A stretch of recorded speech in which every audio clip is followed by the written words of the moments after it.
Good evening, ladies and gentlemen. We'll go ahead and call to order the Committee of the Whole for the City of Bloomington for Tuesday, February 17th. We'd like to ask everyone to stand, please, for the Pledge of Allegiance and remain standing for a moment of silence, please.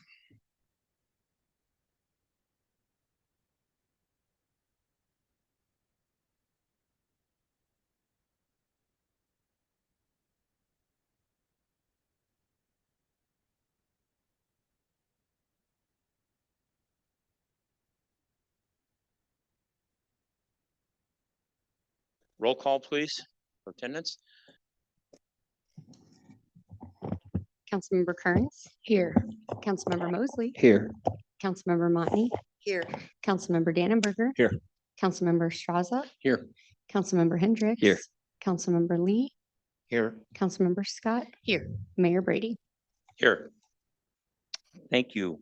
Under public comment, clerk, do we have We public comment? received no emailed public comment, and we did have one person, Barbara Stewart, registered to speak in person, but I don't see her present here at the meeting, so I think we can just move forward.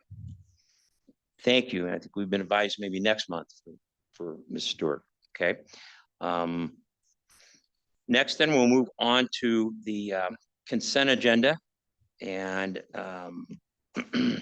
ask for consideration, action, to approve the minutes of the January 20th, 26th regular committee of the whole. Is there anyone that has any issues with the consent agenda? Questions? If not, go ahead. Motion to approve the amendments as they are. Member Straza and seconded by Me. that would be Member Dannenberger. All right, and I'll just do a voice vote. Yes. Councilmember Kearns. Yes. Councilmember Mosley. Yes. Councilmember Montney. Yes. Councilmember Dannenberger. Me. Councilmember Straza. Yes. Councilmember Hendricks. Aye. Councilmember Lee. Yes. Councilmember Scott. Yes. The item passes, no nays to announce. Thank you very much. Next, we'll move to the regular agenda items. And first off will be under 7A, presentation of the Bloomington Normal Economic Development Council strategic plan update. And Mr. Juergens. Thank you very much, Mayor and Council, and invited Patrick Hoban, the Executive Director of the BNEDC, to come forward tonight with a presentation to update us on what they've been up to and the work that they do on behalf of not only the community, but also specifically the city of Bloomington. Patrick, thanks. Thank you. Timer on there. Next slide. Awesome. Well, first of all, happy Mardi Gras, y'all. This is a quarterly economic update. Did one of these for the county. Happy to do one for you guys as well. Next slide, please.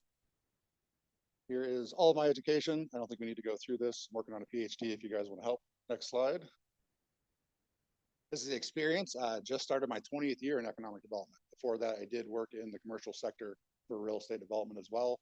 This is my second public-private partnership I've worked for. I've also worked for 2 municipalities, so I know what you guys go through. Next slide. So what do EDOs do? Economic development organizations. Who do you ask? We are here for the retention, expansion, attraction of jobs and investment. That is what we are judged on. Next slide. Why we do it? We're here to grow the economy, increase wealth, ideally for all, and then also stabilize the tax base. That's where you guys come in. Next slide. Okay, so I thought it'd be good to differentiate between the different types of EDOs that are out there. A public EDO is what you guys do. So you guys have your own economic development team. And I was a part of an economic development team, like I said, for a municipality. These are pluses and minuses. These are not Patrick's pluses and minuses. This is from the International Economic Development Council, of which I am certified, and I also teach these as well.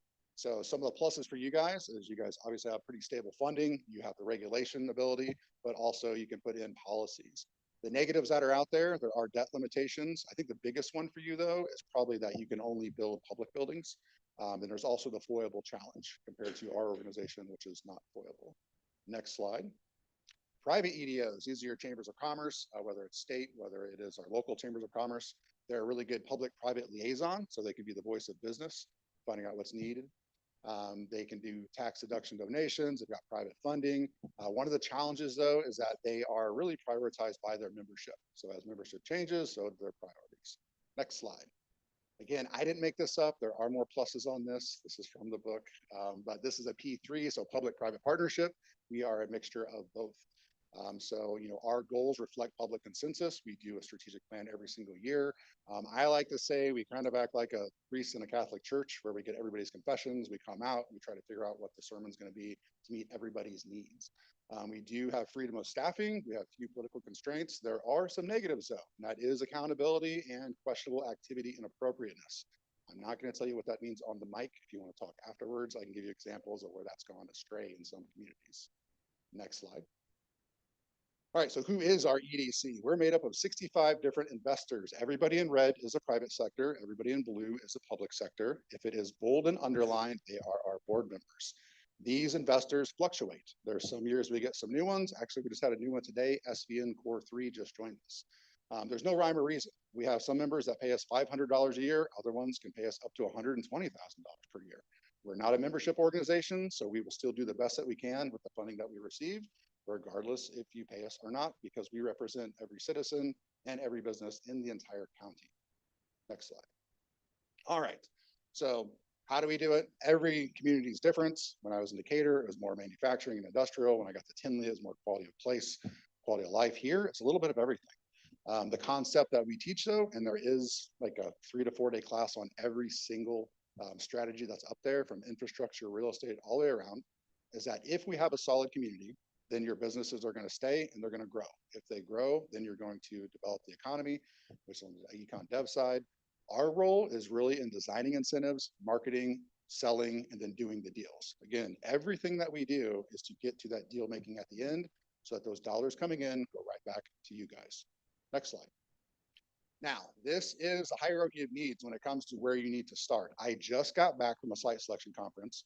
The big talk now is data centers. I think a couple of years ago, it was EVs, and they keep saying the same thing. It's people, it's power, and it's place. That is the bottom of the pyramid. That is the foundation. You have to have the infrastructure, have to have the available real estate, good place to live, and you got to have people. If you don't have that, you're not doing deals. We ran into this multiple times. We'll get to the pipeline later on of what our opportunities are, but we also know why we lose. And a lot of times we lose because we don't have the infrastructure in the right places. We don't have the available buildings that other communities do. And we're definitely running out of people because it's getting a little expensive to live here. Next slide. All right, so deal opportunities, these have fluctuated over the years. We're usually averaging around 100. These come in a variety of different ways, whether it's an existing business, whether it's a startup, or if it comes in through an RFI or RFP, request for information from the state, or sometimes just directly site selectors. So 430 shots, 430 at-bats. Do we hit them all? No. Next slide. We've landed about 87 of these. I say landed. They've been announced. There's a difference between actually announcing something and actually getting to the ribbon cutting itself. Just because we say it's going to happen doesn't mean it always goes through. Anything in red is the town of Normal. Anything in blue is the city of Bloomington. And there's one purple that's up there that is a recent battery storage project that the county has done. But you also have to remember everything in red and blue is the county because they're all inside the county and pay county taxes. With that combined with the 20 lease grants, 18 recovery loans, 14 back to business grants, you're looking at 87 deals that have been announced. Again, some of these have been announced, like the Kinder Bueno line, like R2, not actually complete. Urban Equities, not complete. Holiday Properties, not complete. There's some other ones that have been announced that I just took off the list because they're kind of dead, even though one of them just came back last week. So I might add it back. Next slide. So deal flow. Again, 430 at-bats, 87 of them have been announced. Now, once they're announced, they're not done. I mean, all those deals can turn into multiple projects. Rivian itself is a lot of projects. 356 is what comes through. For each of those, we are the administrators of your enterprise zone. We've had to issue over basically 1,500 enterprise zone certificates to individual contractors, which has led to 77 actual complete deals. Next slide. So what does that mean to you guys? Basically, you give us $100,000 a year. Over the past 6 years, your return, just Bloomington alone, has been $455 million, which is for every dollar you give us, $757 return. That's not as high as normals because there's been a lot more development up there. However, 1 to 757 is not a bad return. I would take that any day. Next slide. So what we're going to do going forward, we do this every single year. We report out on this monthly where we're at. We also have our quarterly public updates, but we're always going to do deals. We're always gonna do BRE, so we're gonna ask our businesses, one, thank you for doing business. Two, are you growing? If not, what's in the way? If we find out what's in the way, we literally help locally and at the state level craft incentives to get them moving. Same with developers, same with business attraction. We have to do fundraising, administration, up and down. We've got One Voice coming up actually next month. Actually, in a couple of weeks. Next month is a couple of weeks. Time's flying. We're doing community asset mapping, doing a feedback listening tour, finding out from the community what they want in some of our vacant buildings, updating the housing study, because that was back in, I want to say 2021 when we started that. New tool that just launched, Size Up McLean County, is helping our entrepreneurs and smaller businesses find the data, the business intelligence that they need in order to get the loans. Most of them are not bankable. They got great ideas. They don't have the data behind it to get a business plan. That will give it for them. Whenever they need technical assistance, we do a lot of this. A lot of times you'll have a business come forward. They've got a great idea for a development.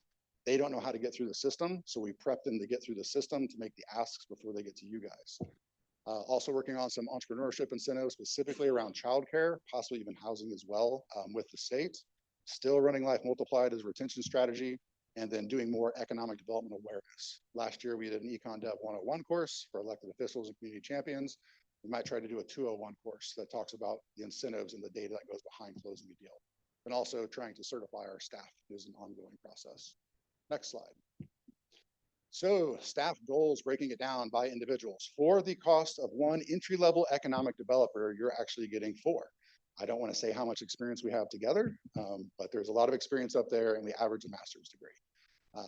Each of us get 5 tasks. In the strategic plan itself, there's 4 things we're trying to do. But as I mentioned, Nora's got One Voice coming up, publishing the childcare study, which was just recently complete, doing the RFI completions, monitoring every single available site in town. Carl's big deal is BRE and entrepreneurial assistance. Courtney is doing our marketing, running the podcast, and planning our next BN by the numbers. I have a plethora of different things in the background, but also filling in gaps, doing a retail gap analysis, housing study update. And just like I said, completed that site selection conference. I've got about 10 pages of notes to type up, but we'll be pushing that out pretty soon. But a lot of the comments that I make at BN by the numbers are coming directly from the site selectors and the businesses on what's working in other states.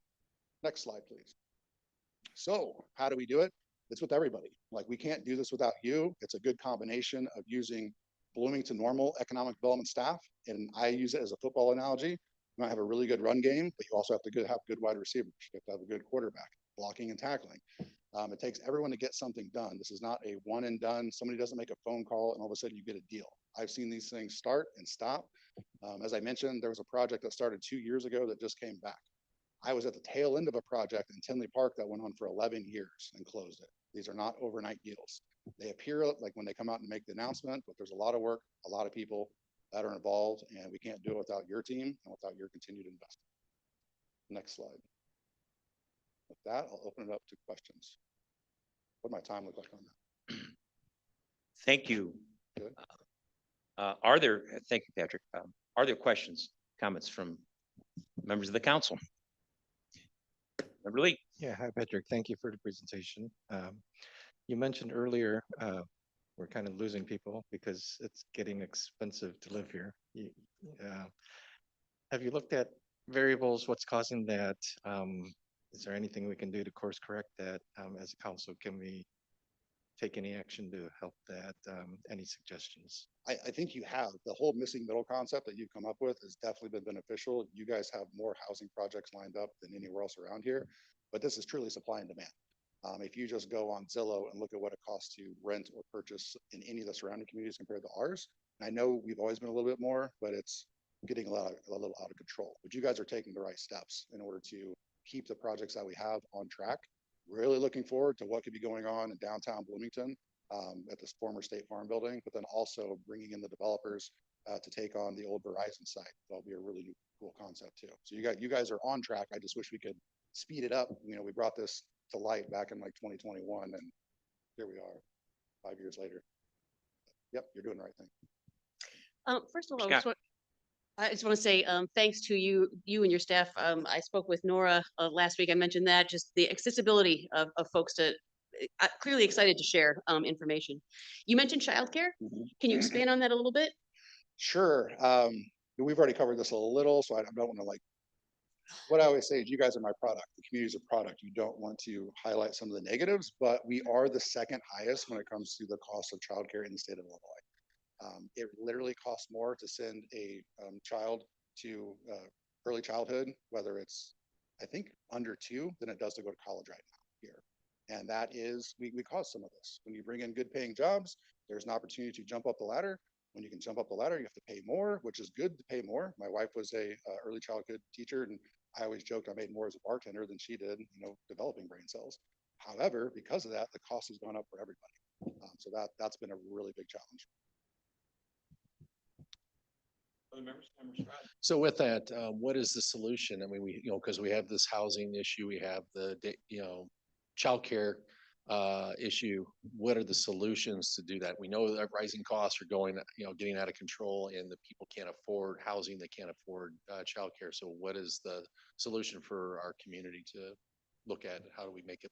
I'll start with the housing one, which is similar to what Mr. Lee said. It's just getting more supply, and you do have supply coming in the pipeline. There are incentives that are being done for both of those, I believe. So there's enterprise zone amendments underway right now that will help out the Verizon site one. And you guys have, I think, development agreements in place for both. So you guys have handled the housing one. They'll set the standard. Childcare one, the study that we have, and as investors, you have access to the draft that is on our website right now in the investor portal. In the back of that, there's probably 2 to 3 pages of different solutions, which we've already got in front of the governor right now. So we're looking for not to have the burden on us, but to maybe have some type of a stipend situation, maybe changing some of the regulation, improving some of the tax credits that you can get. There's, like I said, 2 to 3 pages of solutions. We'll see if any of them bite. But again, there has to be a way to offset the cost, because recently we've had a couple of childcare centers close because of this too. So again, supply and demand. We need to have more of it to lower the cost. But where that incentives come from, we've offered multiple solutions. Member Motney. Thank you, Patrick.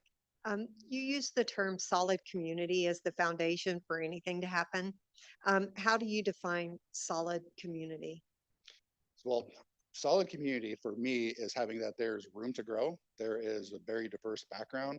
It's not like we are stuck and we're only good at one thing. So I took this job honestly because of the university system that's here. I saw that workforce was turning into a #1 issue for economic development. And if you did not have talent, you weren't going to win. Knowing that we have 25,000 college kids here, the future's here. How do we get them to stick around? So it's having a solid foundation when it comes to the diverse industry that we have, the occupations that we have, and having opportunity. The opportunity is here. The goal is going to be, how do we keep it affordable? Because people already want to be here. It's a great place to live, work, and play. But I just think that we've outgrown ourselves when it comes to investment. Other members with questions or comments? Patrick, you indicated, I believe, that the city's commitment financially was $100,000. Is that correct? In the past, Budgetary it wise was. to you? Yes, in the past. I'm sorry, In the past, it was. in the past. Yeah, Okay. there was a recent pledge for 120. 120? Yes. Okay, thank you. Any other questions or comments? If not, thank you again. Anytime. Next, we'll move on to the next item, which is a presentation and project update on the bridge. And our city manager, Mr. Jurgens, will introduce our guest. Thank you very much. I'd ask Matt Burgess, the Executive Director of Home Sweet Home Ministries, to come forward. And I'm not going to steal any of his thunder, but may have a couple of comments at the end with some of the impacts that we're seeing from this and what we're able to do with closing down some tin encampments and really having fewer of those within the community, which is a benefit to us as well. So with that, go ahead and turn this over to Matt. Yeah, thank you for having me speak with all of you this evening. I have a picture to show. I don't have a bunch of slides like Patrick did, but I wanted to show this picture. This is 2 weeks old as the picture. I climbed up on our neighbor's roof to take this picture myself to show everybody that I'm talking to about where we are with the bridge. As you can see, we're basically fully constructed. We've got some finishing touches that I'll go into here in a couple of minutes. That snow that you see on the ground, was a thorn in our side from Thanksgiving through February, which was really unusual, created some challenges for us with construction. But I'm thrilled to tell everybody here that beginning on January 19th, we started moving people into the cabins. Excuse me, sorry. Having never done anything like this before, we came up with a really elegant plan to probably average about 10 people a day over the course of the first couple of weeks that we'd be trying to move people in. We set an 11 a.m. orientation time on that Monday, the 19th. And by 8 a.m., the first person showed up with his life possessions in a suitcase, saying, "Can I just come in and wait? It's cold out here." And of course, we said, "Yes, come on into the clubhouse." We had somebody else show up about 10 minutes later.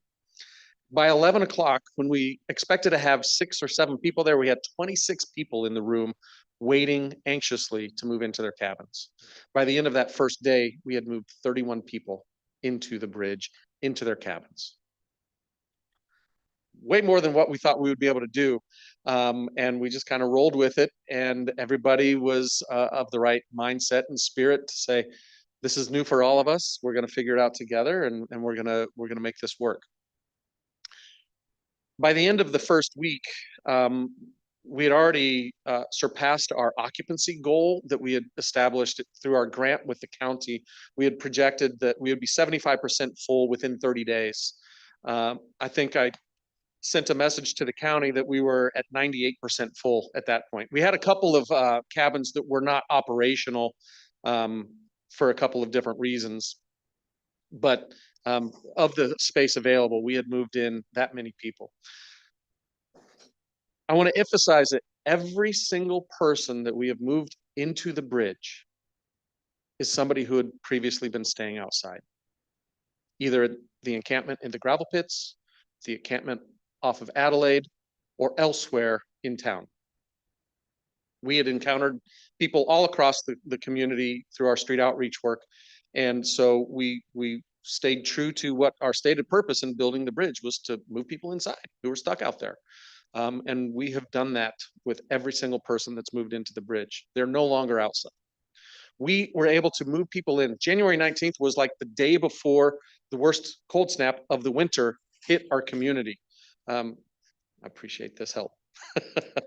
Thank you so much. We've had, I mentioned, we've had some facilities issues. We thought we had everything functional to start off, but when we turned all of the heaters on in the cabins, we had a couple of heaters that didn't work. They would just blow cold air. Had something to do with it being 0 degrees outside. I'm sure the immediate full load demand on those units, a couple of them just didn't work as we had hoped that they would function. So we couldn't move people into those cabins. We immediately started working to get those units replaced. We also had issues with door handles falling off of the doors. The handles themselves just would pull off, not through excessive use. It was just a poor design. So we have been busy, as we've been operating, busy addressing those facilities issues. We've gotten replacement heaters. We are in the process of swapping out all 48 door handles to something that's more heavy duty and higher quality. But we didn't let that stop us from making sure people were inside and safe. Tonight, well, yeah, as of today, I got this information earlier this afternoon. We have 47 people residing at the bridge out of a total 56 spaces. So 47 out of 56 spaces, that's about 84% occupied tonight. We've had a mixture of departures over the last week or so. When we first moved everybody in, we entered into what we knew was going to be our honeymoon period, where everybody was adjusting, and quite frankly, people were trying to get accustomed to being indoors. Had different people share their experience of saying, I feel like a caged animal. I haven't been in 4 walls with a door in years. This feels really uncomfortable. I had people asking, can I just take my bed out and set it outside the cabin and sleep on it outside the cabin? And we're like, no, that defeats the whole point here. And so we had some of those initial adjustment issues. But for the most part, for the first few weeks, everybody was just trying to get rest. People came in really, really haggard from being exposed to the elements for so long that the people were just exhausted. And so we had a lot of rest. But over the last week, week and a half, we have found the need to, we've had 2 people leave on their own because they've decided that this doesn't work for them. I don't know what their circumstances are in detail. My team would know those stories better than I. But 2 of the individuals that we moved in after giving it a shot for a few weeks have said, this just doesn't work for me. And so they have moved out on their own. We've required 4 people to leave for safety reasons. As we've been doing this, we've been faced with exactly what we knew we were going to be dealing with: people with significant mental health symptoms, people with sobriety struggles, really significant substance use issues. For the most part, those struggles we're able to maintain people's safety. But we have had a couple of occasions where people have gotten aggressive, have been outrageously either racially or sexually offensive to others. And we've said, that's not acceptable in this setting. As low of a barrier setting as we've tried to create, we do have some safety rules that must be maintained. Now, I will say, as soon as we require somebody to leave, the planning that we do starts to see how can we bring them back? What is their pathway back to receiving services? So even though we have to tell people to leave sometimes, we're always trying to figure out what is their pathway back into coming inside, getting re-engaged in services. And that looks different for each person based off of their particular set of circumstances, the behavior that they engaged in, things like that. And one person has entered residential treatment for substance use.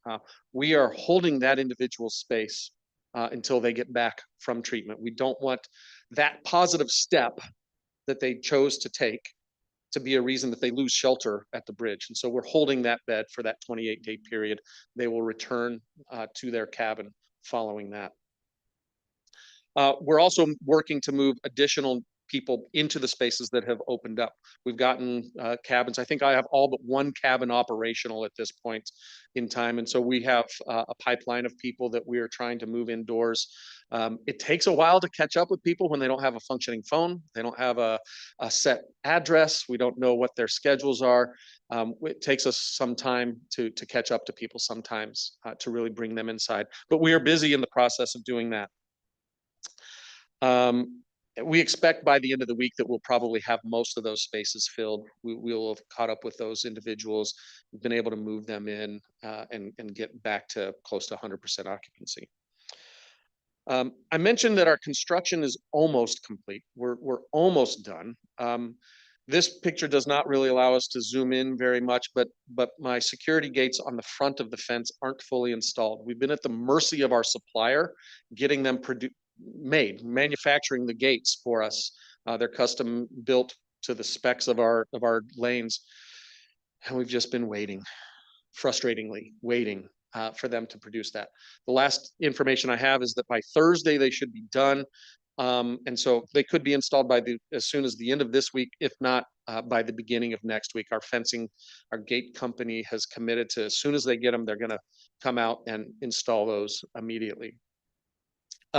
We've got temporary construction barricades that we have so many of in downtown Bloomington right now. We've got a couple at the bridge still that will be replaced by those permanent gates. The gates on the fence will be egress gates. We have a centralized entry point through the clubhouse. That's always been our design. That allows my staff that are there 24 hours a day to keep eyes on people. We do daily check-ins with individuals. But then we're going to have exit gates for people to leave when they want to leave. They don't have to come back through the clubhouse to do that.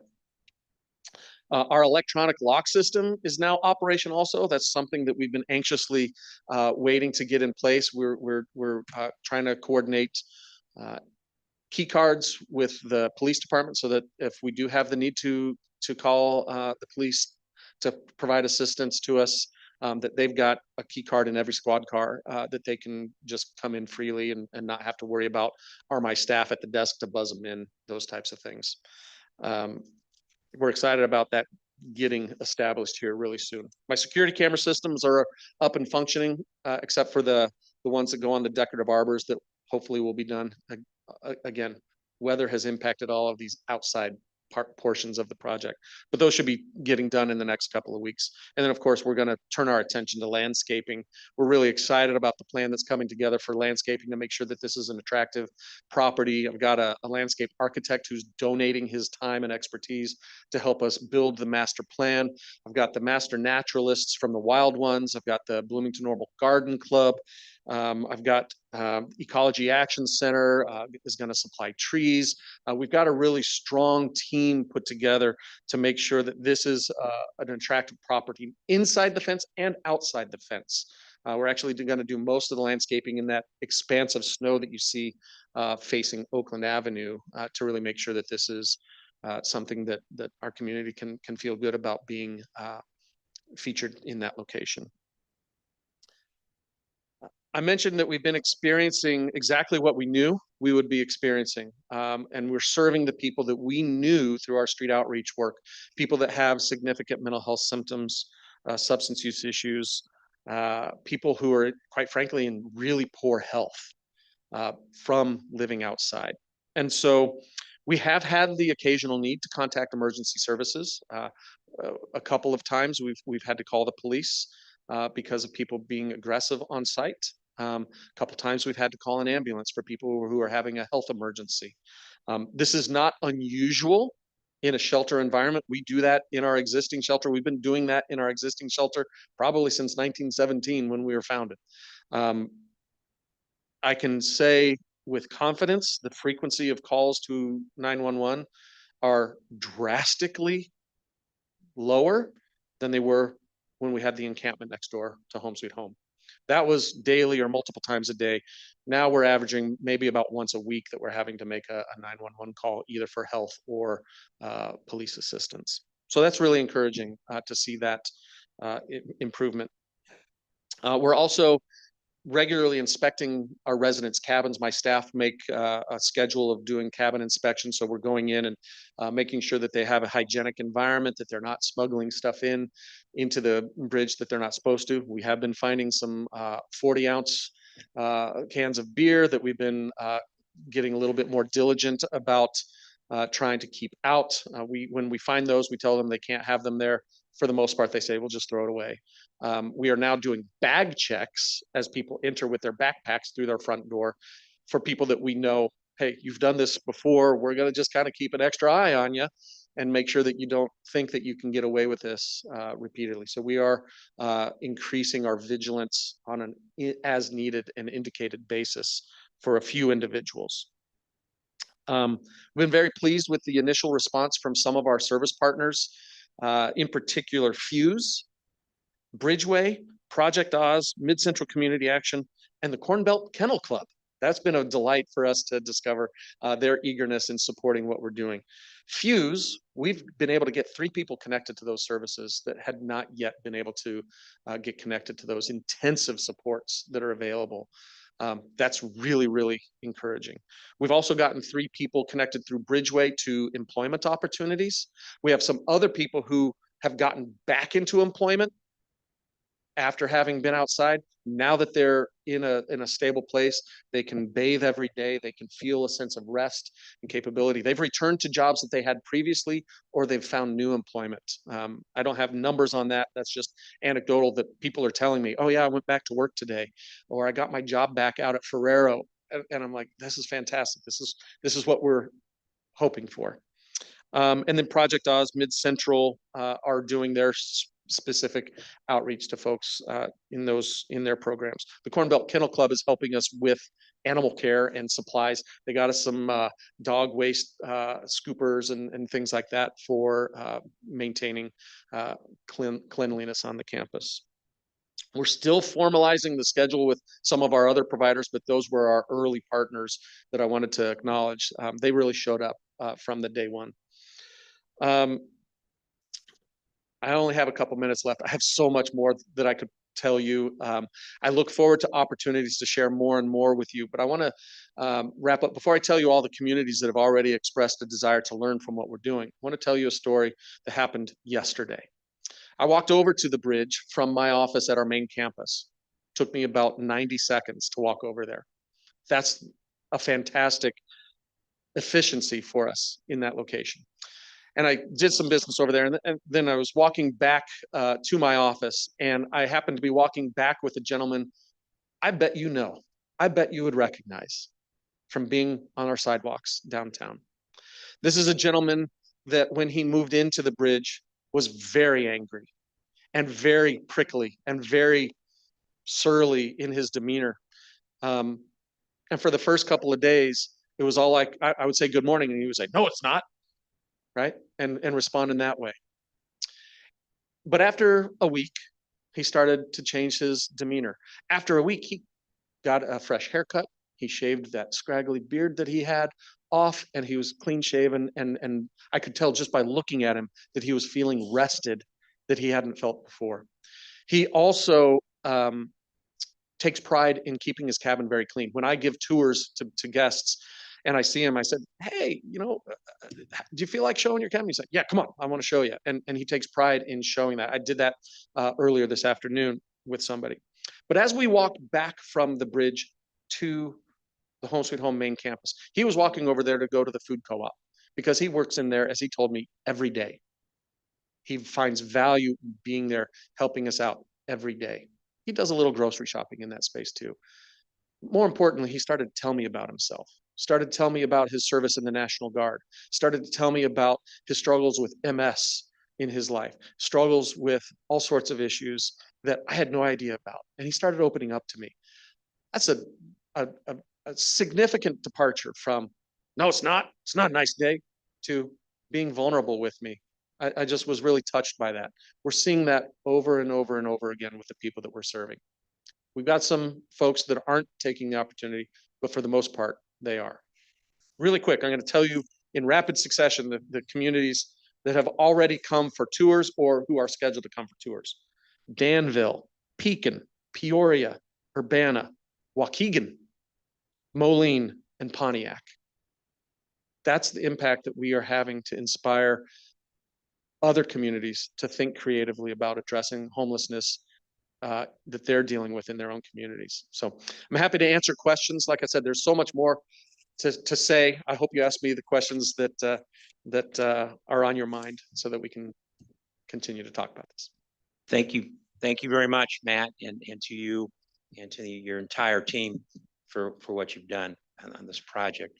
And I'm going to certainly let my colleagues go first with any questions or comments that they have. And Member Lee, your light's on. So congratulations to you and your staff and everyone involved. How's your staff feeling? Do you feel you're adequately staffed, in terms of being able to keep up with the additional responsibilities of running this, homeless It's a cabins, non-congregate shelter. Yeah. It's definitely not an encampment. I always like to make that distinction.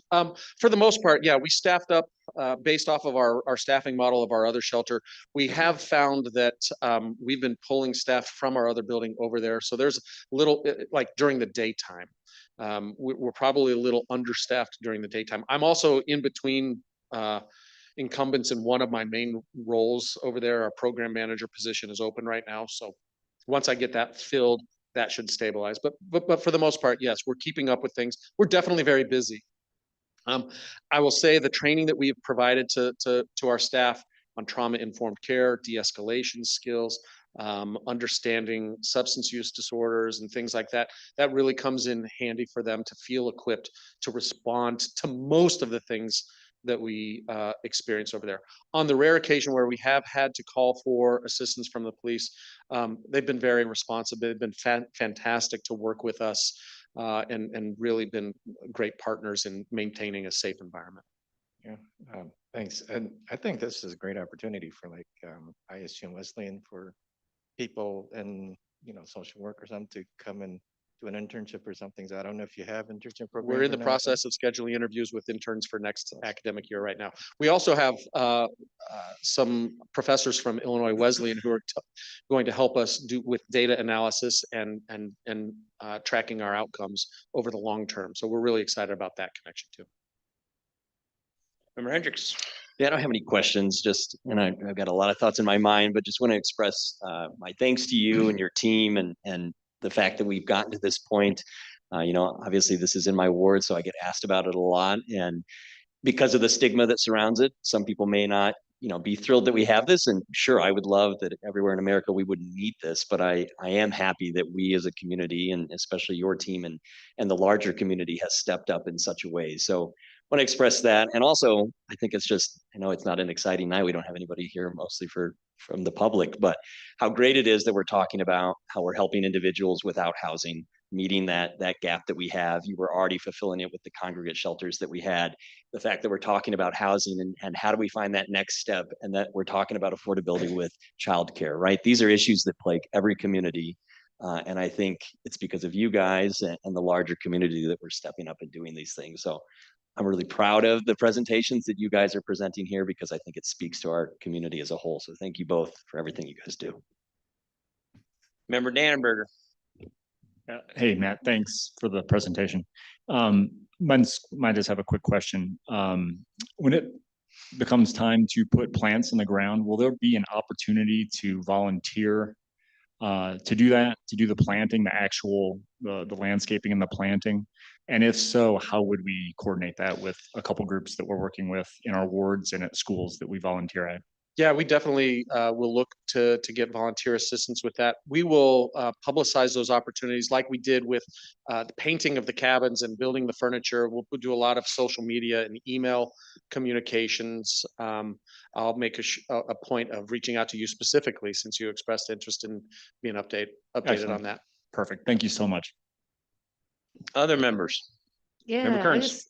wow, what an update. I've been, well, I drive by there daily, and so have been very curious to see how the day-to-day has been going. So thank you so much for all the information that you provided.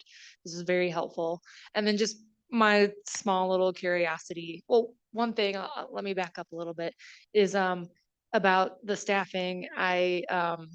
One of your staff members, I think, also is going to try to volunteer with our program at my program at the library, so the law library. So I'm very excited to have the training that he comes with, because there's a lot of there's a crossover in that Venn diagram of the people that have legal issues that might try to access our services. But I did have one curiosity, because I saw like at the fencing, the outer fencing in some of those areas. I don't know a lot about fencing, but that, like there's the gaps and things. And do you feel like you've addressed those? We have fill dirt that we need to still bring in. The dirt will be graded up to a sufficient level where that gap will be so small that people, right now, if you drive by and you'll see a bunch of boards that we've tacked onto the bottom of the big gaps. That's to ensure that we're not having people crawl under the fence until we're able to bring the fill dirt in here in the springtime. Right. Okay. Gotcha. All right. Well, thank you so much. Good question. Other members with comments. Member Straza. Yes, thanks, Matt, for explaining more. It's exciting to see the success it's had so far, and understanding the challenges that you're also having. Is there anything that that the public needs to know, or just that we need to know, that needs that you're seeing that you didn't realize, but now you're saying, hey, besides, plantings coming up and all these other things you want to get finished, is there other things that that the community could be involved in to help, if there's any other things that would need to be provided? That's a great question. I don't know that I have great clarity on that. We've been having people in the bridge for 4 weeks, and so we're still figuring some of those things out. I can say transportation was a known issue before, but it is really on our minds. The amount of money that we're spending to buy bus passes for people to get around town is It's a lot. We're spending hundreds of dollars a month to get bus passes so people can get across town to appointments, to services that they receive and things like that. So continue to try and figure out transportation long-term opportunities that we have to enhance that, especially for our more marginalized neighbors in the community. I think those are things that are on our radar, but we don't have a good answer for what we do about that quite yet. Other members?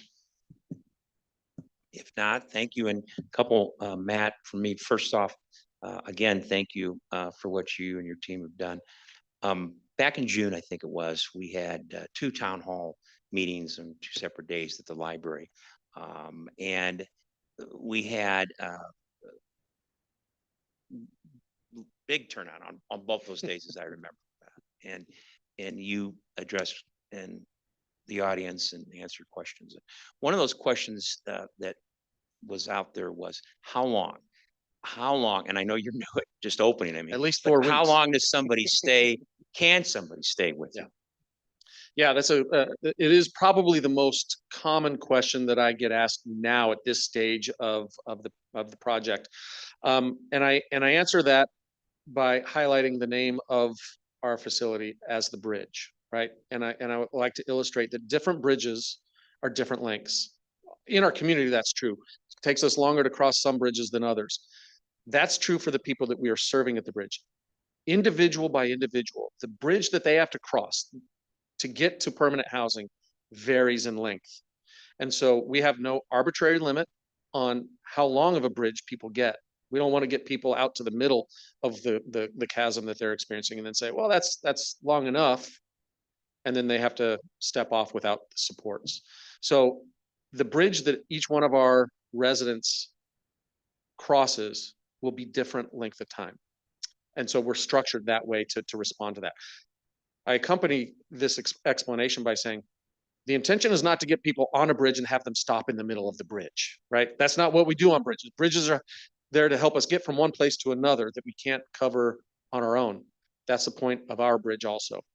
We do start with housing related goals, stability related goals from when we move people in. We just don't know how long it's going to take. These are our neighbors who have the most significant obstacles to housing. I've been estimating 6 months, but we'll find out through experience how long that actually will be. How does your numbers at the main campus, how are they now? Are they still Yeah, we still have waiting list for our other shelter as well. We're constantly moving people into that. The reality is the need for shelter is extensive in our community. The bridge was built to bring most of the people who are stuck literally outside inside, but not every single person who's outside inside. And then we have people living in doubled up situations, in other situations that don't meet certain definitions of homelessness, but really are unsafe for them. And so there's quite the need for services. And I know that via the city that we're looking at the Martin Luther King area, campus there by to the west of town that had been an area where people were calling home off Martin Luther King Drive, and some other areas of closing that, securing that in a different way now because numbers have gone down apparently. Are you still having that outreach as you once did intensely, meaning going out and checking in certain areas across our city? We still are doing outreach. It's not going to look like what we had been doing to those big encampments because we don't really have big encampments anymore. There are a few people out at the gravel pits where you're talking. There are a couple people at the encampment at Adelaide. We are going to still do outreach in the community and go to frequent locations, but it's going to, by nature, have to look different than what it did when we had 20, 30 people in those encampments. The intensity of the outreach out there won't be the same. We don't have that figured out either. We knew it would change. Now we're at the point of rebooting our outreach to really make sure we're meeting the need that exists. And that's a work in progress for us right now. Thank you. And again, obviously from all of us, thank you. And as you close, I believe each town hall discussion close to this was, if anybody has any better ideas, I'm all ears. That's right. So thank you for what you're doing. And if anybody has any questions, I invite them to come and see. I'm always happy to share what we're doing and allay misperceptions or provide clarification. So anytime anybody wants to ask a question that don't feel equipped to answer, Jeff knows where to find me. I'm pretty easy to reach. So thank you. Thank you very much, again. Next, we'll move to the item C, which is a presentation on the city's 2025 accomplishments, and will be explained by our city manager, Mr. Jurgens. Thank you, Mayor. So every year we try to pause for a moment and talk about some of the accomplishments and reflect on the past year. So we're going to take a few minutes to do that tonight. We're going to start by a video that Catherine Murphy put together, and we tried to include everything in here. It was going to be like a 10-minute video. So this is really cut down to about 3 minutes, and then I'll talk about some other accomplishments. So Phil, if you want to go ahead and start this.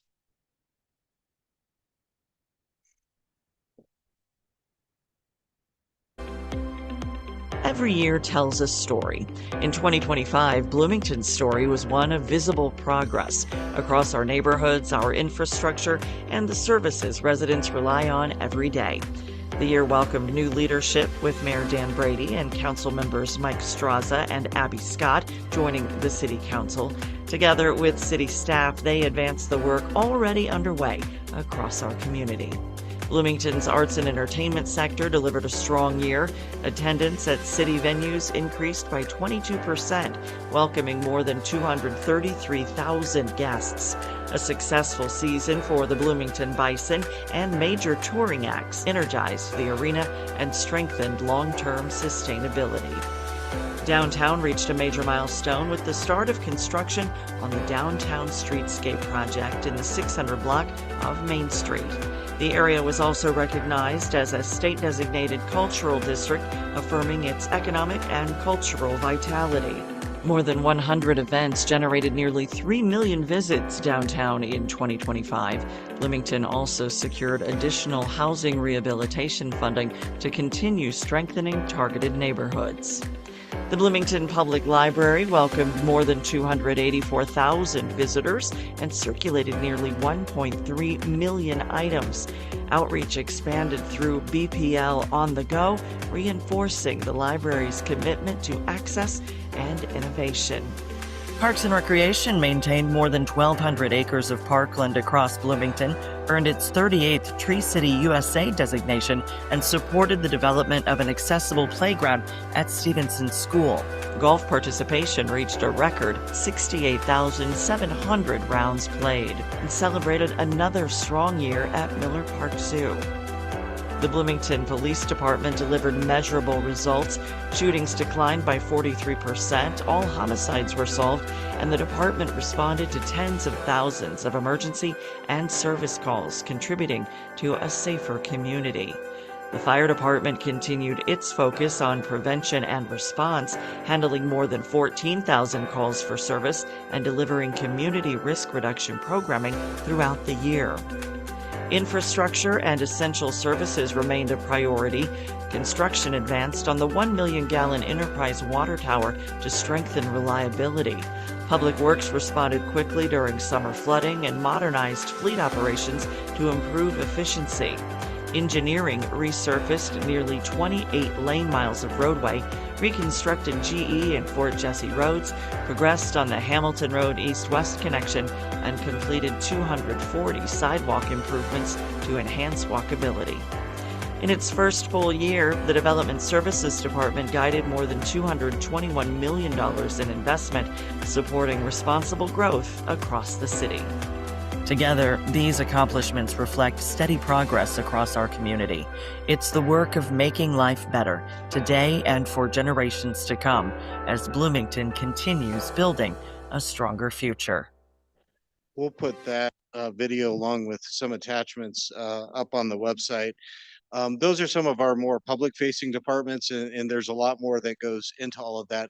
I also wanted to take a moment and recognize some of the supporting departments, and we'll put this up as well on our website.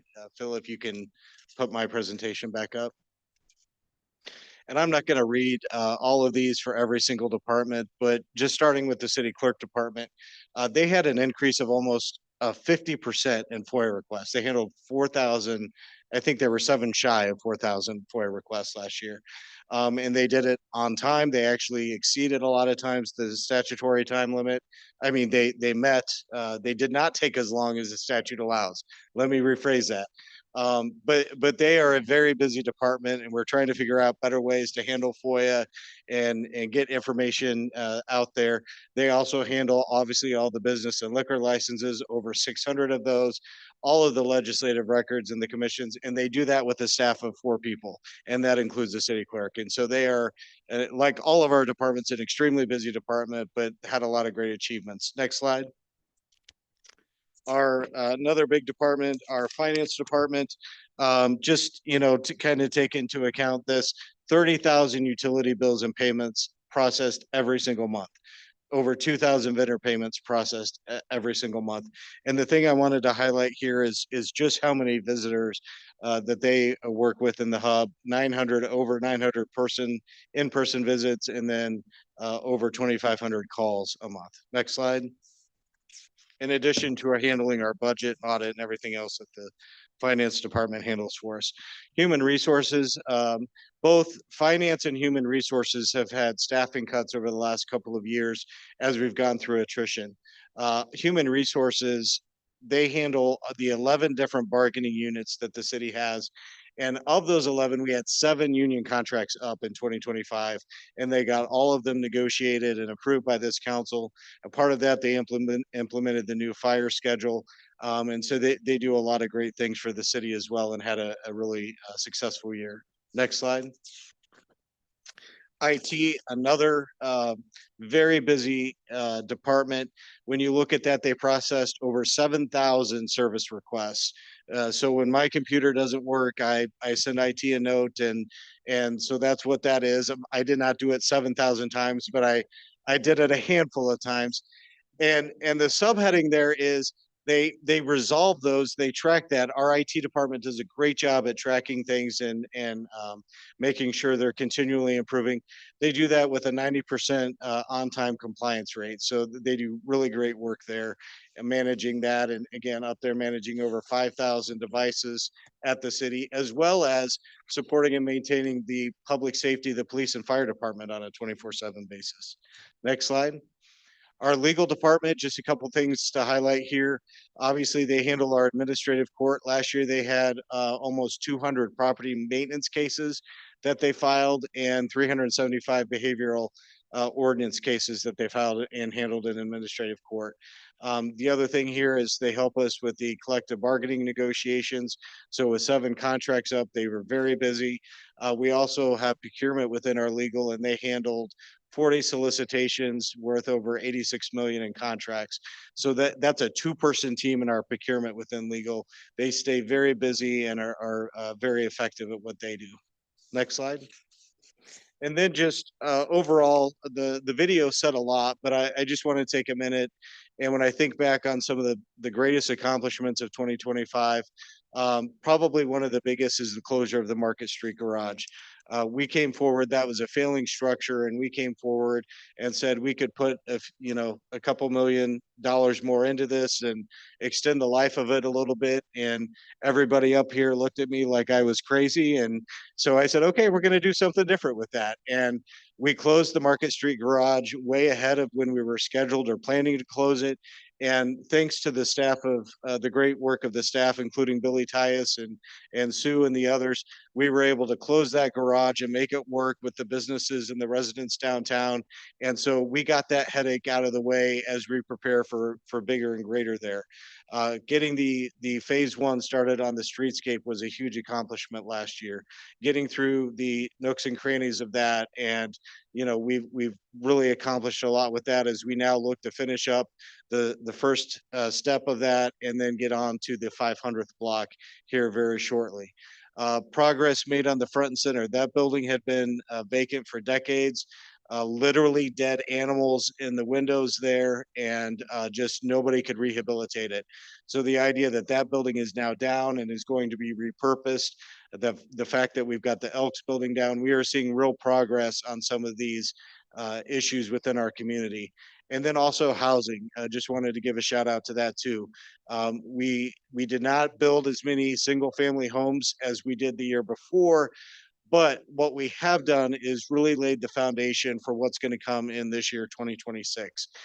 We did not put any multifamily up in 2025, but we have laid the foundation for a lot of multifamily coming online in 2026.